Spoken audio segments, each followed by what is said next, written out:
হরে কৃষ্ণ।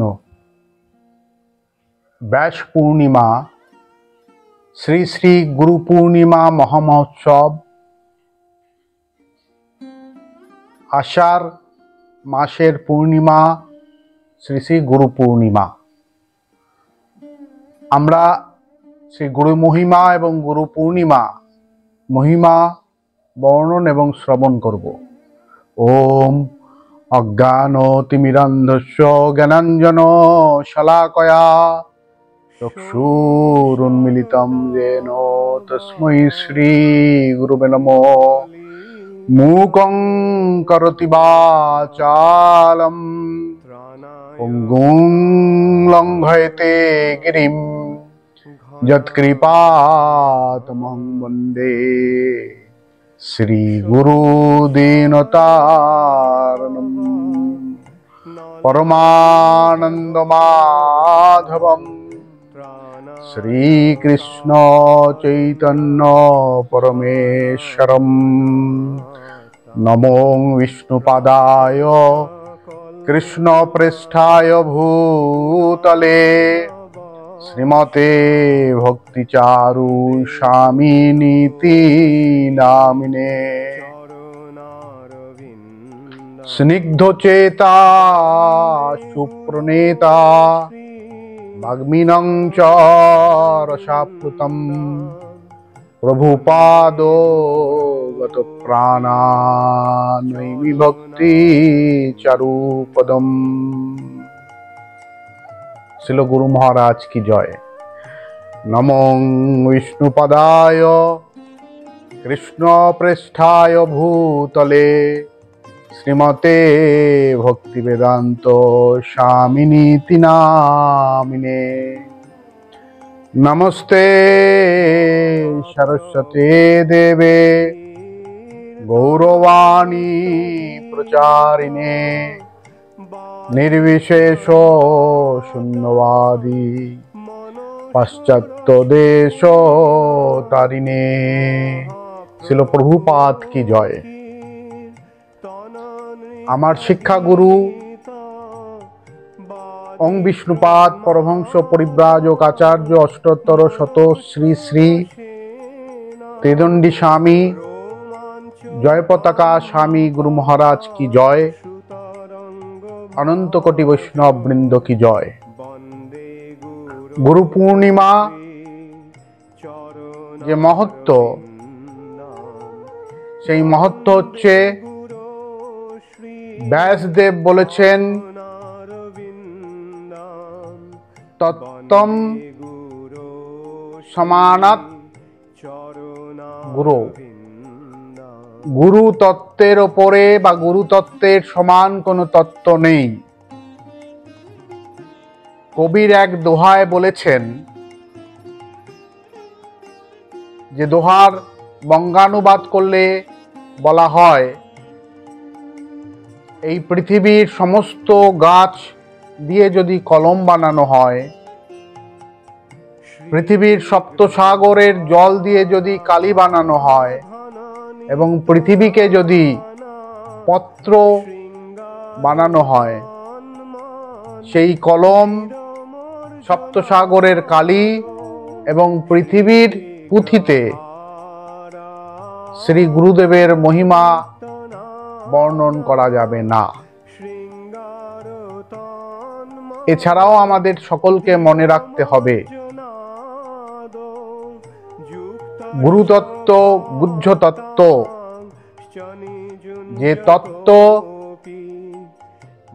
শব্দ এবং বাণীর মাধ্যমে সম্পূর্ণভাবে এই জগৎ যিনি সৃষ্টি করেছেন, সেই ব্রহ্মা, ব্রহ্মাণ্ডের ব্রহ্মা, তিনিও তার অক্ষমতার কথা প্রকাশ করেছেন। কারণ গুণাতীত, ত্রিগুণাতীত গুরুতত্ত্ব এই জড়জগতের মন, বুদ্ধি, অহংকার এবং ইন্দ্রিয় দিয়ে প্রকাশ করা যায় না। বাণীর সেখানে সীমাবদ্ধতা থাকে। ভগবান গুরুরূপে আমাদের কাছে আসেন, কৃপা করেন। আমরা অধম জীব, যোগ্যতা বিচারে নাহি পাই বল, গুরুর করুণা সার। শ্রী গৌর হরি, পতিত পাবন শ্রী গৌর হরি, দীনবন্ধু শ্রী গৌর হরি স্বয়ং গুরুরূপে আমাদের জীবনে মানব জীবনকে ধন্য করার জন্য আমাদের কৃপা করে তার এবং তাদের শ্রীচরণে আশ্রয় প্রদান করে। গীতায় বলা হয়েছে সমস্ত তত্ত্ব ভগবত তত্ত্ব এবং পরম্পরা প্রাপ্ত রাজর্ষয় বিদু। পরম্পরা আমার গুরু, আমার শিক্ষা গুরুগণ, তার গুরু, এইভাবে আমরা শ্রী গুরুপদ আশ্রয় করে ভগবানের সেবায় নিয়োজিত হতে পারি। গুরু পূর্ণিমার মাহাত্ম্য, গুরু পূর্ণিমার গুরুত্ব এইটি। স্বামী গুরু মহারাজ, তার গুরুদেব ছিল অভয় চরণারবিন্দ ভক্তি বেদান্ত স্বামী প্রভুপাদ, যিনি তার গুরুদেব ছিল ভক্তি সিদ্ধান্ত ঠাকুর প্রভুপাদের নির্দেশে ইংরেজি ভাষায় সমস্ত বৈদিক শাস্ত্রের সার এবং ভগবান শ্রী চৈতন্য মহাপ্রভুর বাণী সারা বিশ্বে প্রচার করার জন্য গুরু আদিষ্ট হয়ে শাস্ত্রগ্রন্থ ইংরেজিতে অনুবাদ করেছেন। সেই সকল শাস্ত্রগ্রন্থ যা সমস্ত মানব জাতির জীবকে উদ্ধার করবে, আজ প্রায় শতাধিকেরও বেশি ভাষায় অনুদিত হয়েছেন। তার শ্রেয় ছিল এসি ভক্তি বেদান্ত স্বামী প্রভুপাদ, ছিল এসি ভক্তি বেদান্ত স্বামী প্রভুপাদের গ্রন্থাবলীর অনুবাদের দায়িত্ব বাংলাতে ছিল প্রভুপাদ, ছিল গুরু মহারাজ ওং বিষ্ণুপাদ পরমহংস পরিব্রাজক আচার্য অষ্টোত্তর শত ত্রিদণ্ডী স্বামী শ্রী শ্রীমৎ ভক্তিচারু স্বামী গুরু মহারাজকে দিয়েছেন। তিনি সুচারুভাবে সেই সমস্ত গ্রন্থ বাংলা ভাষায় অনুবাদ করাতে আমরা যারা সংস্কৃত ভাষা জানি না, আমরা যেহেতু আমাদের মাতৃভাষা বাংলা ছিল, প্রভুপাদের ইংরেজিতে রচিত গ্রন্থ পড়তে পারার অসুলভতা অক্ষমতার কারণে ছিল গুরু মহারাজের কৃপায় আমরা প্রভুপাদের সেই গ্রন্থরাজির অপার করুণা লাভ করেছি। ছিল ভক্তিচারু স্বামী গুরু মহারাজের করুণার দানের ফলে। আমাদের পরম্পরা ছিল ভক্তিচারু স্বামী গুরু মহারাজ, ছিল এসি ভক্তি বেদান্ত স্বামী প্রভুপাদ, ছিল ভক্তি সিদ্ধান্ত সরস্বতী ঠাকুর প্রভুপাদ, ছিল গৌর কিশোর দাস বাবাজি মহারাজ, ছিল ভক্তি বিনোদ ঠাকুর, ছিল জগন্নাথ দাস বাবাজি, বিশ্বনাথ চক্রবর্তী ঠাকুর, ছিল নরোত্তম দাস ঠাকুর, ছিল কৃষ্ণদাস কবিরাজ গোস্বামী, ছিল রঘুনাথ দাস গোস্বামী, শ্রীজীব গোস্বামী। আমাদের 23তম পরম্পরা ছিল রূপ গোস্বামী, শ্রী দামোদর গোস্বামী, শ্রী সনাতন গোস্বামী। আমরা রূপানুগ। ভগবান শ্রী চৈতন্য মহাপ্রভু ঈশ্বরপুরী ছিল মাধবেন্দ্র পুরীপাদ, ছিল লক্ষ্মীপতি। 18তম পরম্পরা আমাদের ছিল ব্যাস তীর্থ, ব্রহ্মণ্য তীর্থ, পুরুষোত্তম, জয়ধর্ম, রাজেন্দ্র, বিদ্যানিধি, দয়ানিধি, জ্ঞান সিন্ধু, জয়তীর্থ। দশমতম পরম্পরায় আমরা জয়তীর্থ বৈষ্ণব আচার্যের পরম্পরার সাথে যুক্ত। মাধব, নৃহরি, পদ্মনাভ, মধ্বাচার্য, ব্যাসদেব, নারদ মুনি, ব্রহ্মা, ভগবান শ্রীকৃষ্ণ। কৃষ্ণস্তু ভগবান স্বয়ং। কৃষ্ণ গুরু। কৃষ্ণ যদি গুরু হয় তাহলে আমার জীবনে ছিল ভক্তিচারু স্বামী গুরু মহারাজ, ছিল ভক্তিচারু স্বামী গুরু মহারাজের জীবনে ছিল অভয় চরণারবিন্দ ভক্তি বেদান্ত স্বামী প্রভুপাদের গুরুত্ব হলো কৃষ্ণ। আমার জীবনে ছিল ভক্তিচারু স্বামী গুরু মহারাজ রূপে আমাকে উদ্ধার করতে, আমাকে ভগবত শিক্ষা দিতে এবং ভগবত সেবায় নিয়োজিত করতে ধরাধামে অবতীর্ণ হয়েছেন। শাস্ত্র বলেন, সাক্ষাৎ হরিতেন সমস্ত শাস্ত্রই। সমস্ত শাস্ত্রে গুরুদেবকে সাক্ষাৎ স্বয়ং প্রত্যক্ষ হরিরূপে নির্দেশ দিয়ে গেছেন।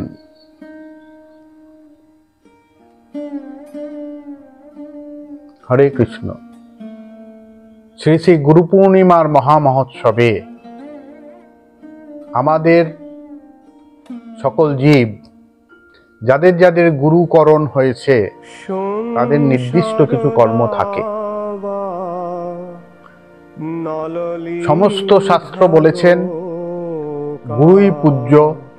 আমরা পরবর্তীকালে শাস্ত্র থেকে উদ্ধৃতি দেব কিভাবে গুরুই একমাত্র পূজ্য, কিভাবে গুরু ছাড়া গোবিন্দ ভজে সে পাপী নরকে মজে, আশ্রয় লইয়া ভজে কৃষ্ণ তারে নাহি ত্যাজে, আর সব মরে অকারণে। পূর্ব অবস্থায় গুরুকুলে আমরা সকলে যেতাম যখন আমরা সত্য যুগে এসেছিলাম। এ পরম্পরা দাপর এবং মাঝে ত্রেতা যুগেও ছিল। ইতিহাসে আমরা পাই ত্রেতা যুগে বশিষ্ঠ মুনির আশ্রমে ভগবান শ্রী রামচন্দ্র তার 4 ভাইকে নিয়ে গুরুকুলে গিয়েছিলেন। কৃষ্ণলীলায় আমরা সন্দীপনী মুনির কথা জানি। মহাভারতের যুদ্ধের পর আজ থেকে প্রায় 5000 বছর আগে বৈদিক নিয়ম বিধ্বস্ত হয়। এরপরে এলো বেদ না মানার সমাজ ব্যবস্থা। এই নতুন সংস্কৃতিতে ভারতবর্ষ তথা সনাতন ধর্মের যে রীতিনীতি সুস্পষ্টভাবে ছিল, গুরুকুল ব্যবস্থা, সেটি নষ্ট হয়। কিন্তু এই ব্যবস্থা যেহেতু নষ্ট হয়ে যায়, বেদের আচার পদ্ধতি যখন লুপ্ত প্রায়, মানুষ যখন হরিভক্তি বিমুখ, তখন ভগবান শ্রী চৈতন্য মহাপ্রভু এলেন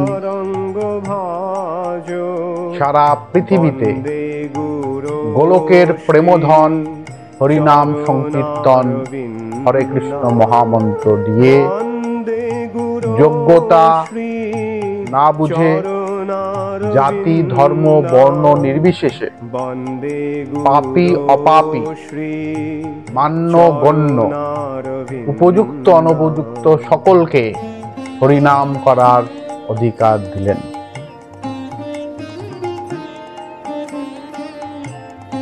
যে পদ্ধতি নতুন ভক্তি আন্দোলন শুরু হলো, তার আন্তর্জাতিক রূপ দিয়েছেন ছিল অভয়চরণারবিন্দ ভক্তি বেদান্ত স্বামী ছিল প্রভুপাদ এবং তার উপযুক্ত শিষ্য সমূহ ইস্কন প্রতিষ্ঠার মাধ্যমে সারা বিশ্বে রথযাত্রা, গীতা, ভাগবতম, চৈতন্য চরিতামৃত সহ বৈদিক গ্রন্থাবলীর প্রচার প্রসার, প্রসাদ বিতরণ এবং সাংস্কৃতিক ভক্তি সংস্কৃতির আন্দোলনকে সফলভাবে প্রতিষ্ঠা করেছেন। আমরা আমাদের গুরুর আশ্রয়ে, গুরুর নির্দেশে ভগবানের সেবা, ভগবানের ভক্তি, ভগবানের ভজন, মন্মনা ভব মদ্ভক্ত মজ্জাজিমাং নমস্কুরু, ভগবানের মন্দিরে গিয়ে তাকে নমস্কার করার সুযোগ আমরা পেয়েছি। সারা পৃথিবীতে আজ হরিনাম সংকীর্তন হচ্ছে। সারা পৃথিবীর জনগণ আজ সুযোগ পেয়েছেন ভগবান শ্রী চৈতন্য মহাপ্রভুর বাণী শোনার, জগন্নাথের কৃপা পাওয়ার এবং শ্রী রাধা এবং কৃষ্ণকে পুজো করার অধিকার। আমাদের সকলের কর্তব্য গুরু মহারাজের এই অনন্ত করুণারাশি যেভাবে আমাদেরকে দিয়েছেন, সেই করুণারাশির কৃতজ্ঞতা স্বরূপ ভগবান শ্রী চৈতন্য মহাপ্রভু এবং শ্রীল প্রভুপাদের প্রতিনিধি হিসাবে আমার গুরু মদ্গুরু শ্রী জগৎগুরু মন্নাথ শ্রী জগন্নাথ, আমার গুরু জগৎগুরু, আমার নাথ জগন্নাথ, এই শাস্ত্র প্রমাণিত গুরু গীতার ভগবান শিব পার্বতীকে বলেছেন।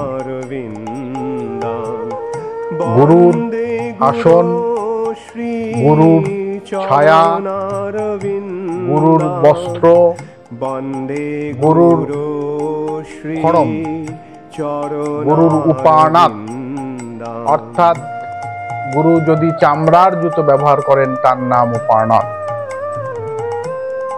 গুরুর আনন্দী, যেটি একটি 3 পায়াযুক্ত কাঠের টেবিল, যার উপরে গুরু ভোজন পাত্র রেখে প্রসাদ পেয়ে থাকেন। এগুলো কোনো অবস্থাতেই অতিক্রম করা যাবে না। গুরু বাক্য, বেদ বাক্য অলঙ্ঘনীয়, সুতরাং গুরু যা বলবেন সেটি অক্ষরে অক্ষরে পালন করা তার শিষ্যের। আমার গুরু আমাকে যা বলেছেন, আপনার গুরু আপনাকে যা বলেছেন, আপনাদের গুরু আপনাদেরকে যা বলেছেন, সেটি বেদ বাক্য, সেটি পালন করা অবশ্য কর্তব্য। যখনই শ্রী গুরুদেবের দর্শন হবে, তখন ভুলুণ্ঠিত হয়ে দণ্ডবৎ প্রণাম করা শিষ্যের একান্ত কর্তব্য। গুরুর সামনে কোনো আসন গ্রহণ না করে, গুরুর থেকে উঁচুতে কোনো আসন গ্রহণ না করা শিষ্টতা, এটি অতিক্রম করাকে ধৃষ্টতা বলা হয়। এবং ভগবানের যে কোনো সেবাই হোক না কেন, তার শুরুতে শ্রী গুরুদেবের আদেশ এবং আশীর্বাদ গ্রহণ করতে হয় এবং গুরুদেবকে স্মরণ করে ভগবানের সেবায় নিয়োজিত হতে হয়।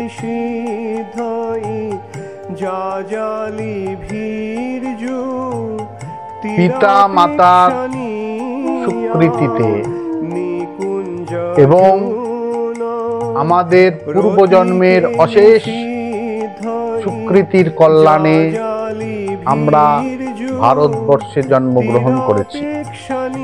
ভগবান শ্রী চৈতন্য মহাপ্রভু বলেছেন, ভারত ভূমিতে মনুষ্য জন্ম হইল যার, জীবন সার্থক করি করো করো উপকার। সেই ভারতবর্ষ তথা গৌরবঙ্গে আমাদের জন্মগ্রহণ লাভের সুযোগ হয়েছে। গৌরবঙ্গের এক মাধুর্য আছে। এই গৌরবঙ্গের মধ্যে নদিয়া, নদিয়ার মধ্যে নবদ্বীপ মায়াপুর ধাম, যে ধামে ভগবান শ্রী চৈতন্য মহাপ্রভু এসেছেন আজ থেকে 500 বছর আগে। এই ধামের মাটিতে ভগবানের পদচিহ্ন, এই ধামের নদীতে গঙ্গা সরস্বতীতে ভগবানের স্পর্শ। ধামের গঙ্গা, যেখানে ভগবান শ্রী গৌর হরির লিখিত পুঁথি বলি এখনো সুযত্নে সযত্নে রক্ষিত আছে গঙ্গা মায়ের গর্ভে।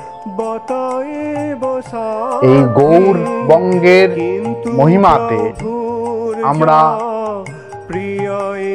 এই জগৎ উদ্ধারকারী অনেকানেক গুরুদেবের দর্শন, গুরুদেবের বাণী, গুরুদেবের সঙ্গ লাভ করেছি কেবলমাত্র গৌরবঙ্গে জন্মগ্রহণের ফলেই। ঋষি অরবিন্দ, স্বামী বিবেকানন্দ, লোকনাথ ব্রহ্মচারী, শ্যামাচরণ লাহিড়ী, জগৎবন্ধু সুন্দর, বিশুদ্ধানন্দ সরস্বতী, ডক্টর গোপীনাথ কবিরাজ,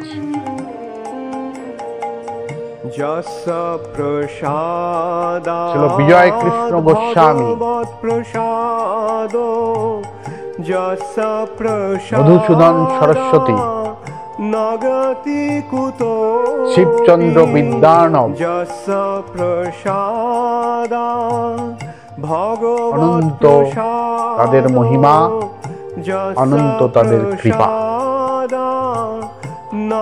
আদি শঙ্করাচার্যের গুরুদেবের গুরুদেব শ্রী গৌরপাদ বাংলার মাটিতে গুরু হিসাবে আবির্ভূত হয়েছেন। গোরখনাথ, মৎস্যেন্দ্রনাথ, নাথ সম্প্রদায়ের প্রতিষ্ঠা করেছেন তারা এই বাংলার। ধন্য বাংলা।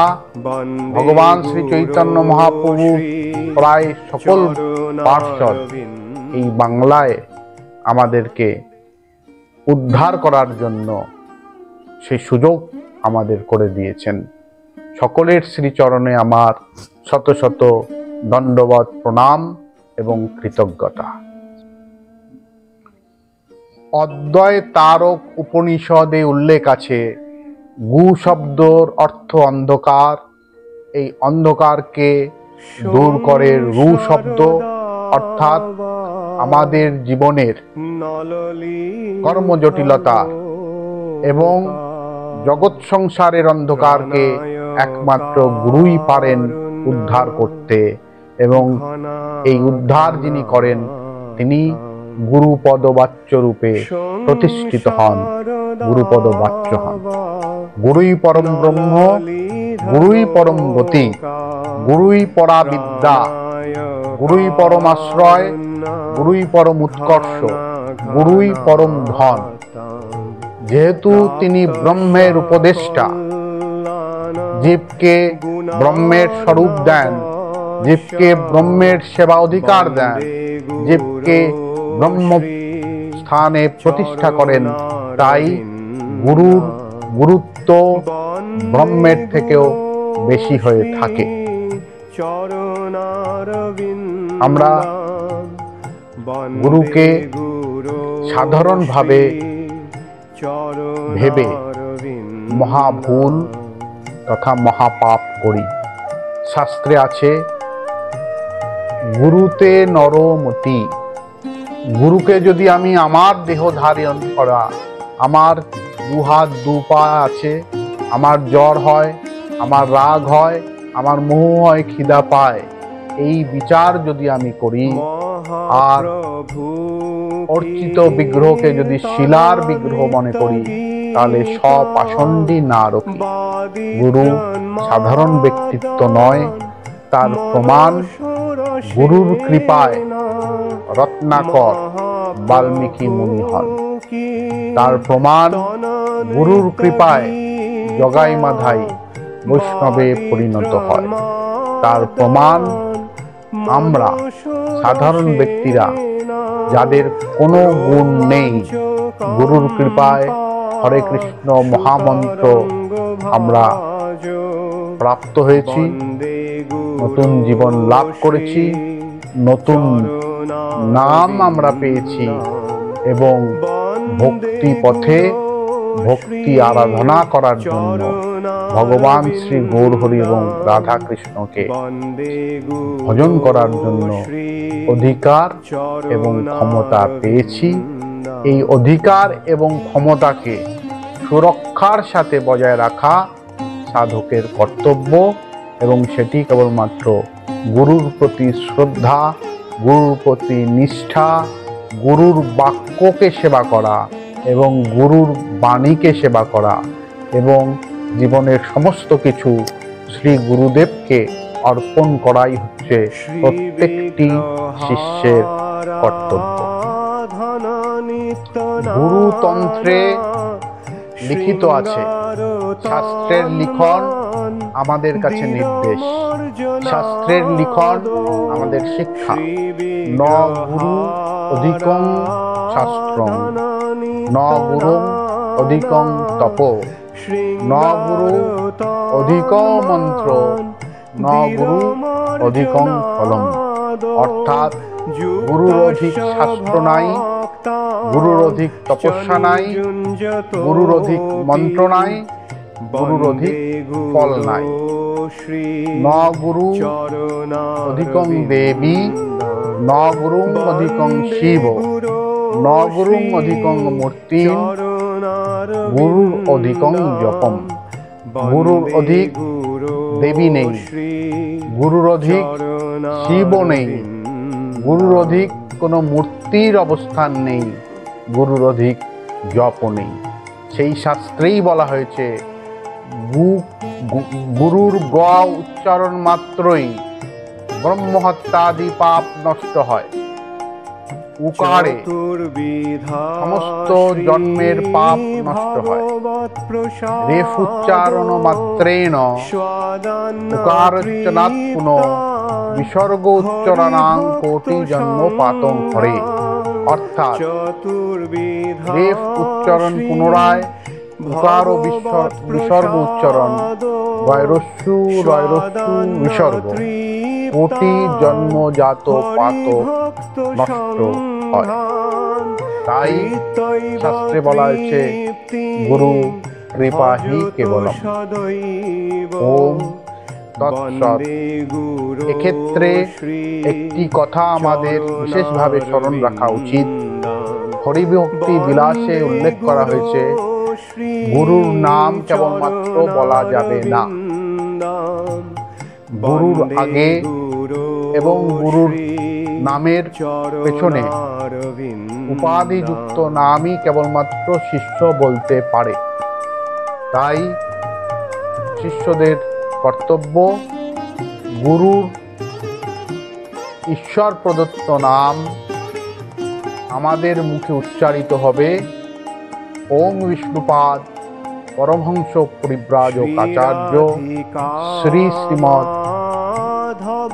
ভক্তিচারু স্বামী শিল গুরু মহারাজ এইভাবে।